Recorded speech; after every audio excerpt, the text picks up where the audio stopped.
Welcome back to the Dry Fire Journal. This is day 11, and today we're going to talk about situational training and scenario-based stuff. So, you're playing your bass. Then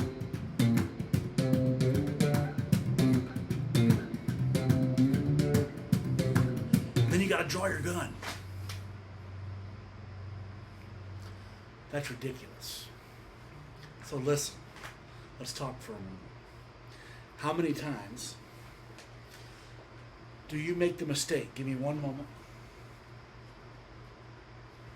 How many times do you make the mistake of thinking, well, if I don't know of a situation where I would use this tactic, why would I dry fire it?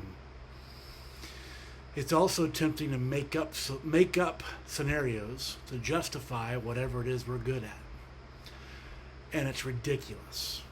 Making up a scenario is kind of ridiculous because the scenario you face will only be what it is, as it is, where it is, and when it is. So, I wanted to give you all of this background before I showed you what I'm going to be working on tonight. I've got a clear firearm. I have nothing in here and nothing in here. And I'm just going to very quickly walk you through this because all too often 100% of our dry fire winds up ending with this sound. My argument is we also need to dry fire this. We also need to dry fire primary light. I think it's really important that we dry fire, if you have a weapon light, that you do at least 10 draws a day doing nothing but getting your weapon light on. You see me miss that right at first? I need to be able to get my weapon light on and know exactly where that control is. I might need to be able to know that I can do this very quickly. If I need to push someone, if I need to make a hand motion, or I don't know what, I might need to be able to draw quickly and cleanly to my support side. You notice my finger went on trigger? This is why you want to practice this stuff.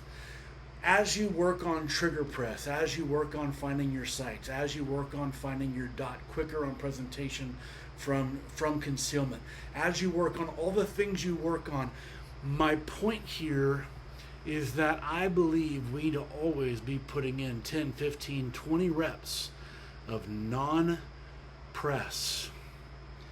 Draw to index, draw to Sewell, draw to low ready, draw to presented but low ready at the waist. Draw with my primary light and practice with that. Because remember, even though we live in the future and you can have a light on your gun, some people, for whatever reason, choose not to. And if you don't, you're going to wind up trying to pat your head and rub your belly at the same time by having a primary light and a gun out. So you might need to practice all of this stuff. Tonight, work in some of the things that you don't normally work on and try to work on the principles and not the scenarios. The scenarios that you practice will never happen.